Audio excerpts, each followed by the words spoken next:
பொங்கல் சாப்பிட்றோம்னா காலையில் 2 தானியம் இருக்குது. அதில் ஒன்று பருப்பு, இன்னொன்று அரிசி. சாம்பார் ஊற்றிட்டா பாசி பருப்புன்னு சேர்ந்துருது வச்சுக்கோங்க. காலங்காத்தால் 3 தானியத்தை சாப்பிட நம்மளால் தான் முடியுது.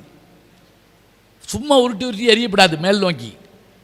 சில பேர் அருமையாக காய்கறிகள் வச்சுருந்தாலும் அம்புட்டிக்கு ஒன்றாக்கி மேல் நோக்கி எறிவாங்க. நியூட்டன் விதி தோற்று போகும். நியூட்டன் விதி என்ன? எல்லாம் கீழ் நோக்கி வரும், இது எல்லாம் மேல் நோக்கி போகும். பார்த்துருக்கோமா?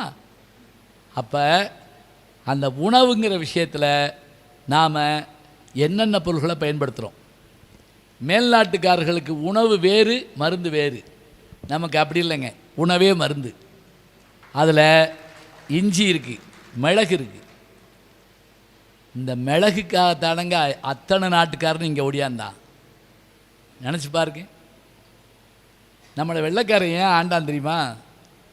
எங்கள் ஊரில் ஒருத்தர் அழகாக சொன்னார், வெள்ளைக்காரன் நம்மளை ஆளணும்னு வரலையாம், உலகத்திலே வியாபாரம் பண்ண வந்தான். அதுக்கு இன்னொரு விஷயம் இருக்குது. உலகத்திலேயே பயந்தவங்க யாருன்னு கேட்டால் டச்சுக்காரங்களாம். டச்சு தேசம் இருக்குல்ல, டச்சுக்காரங்களாம்.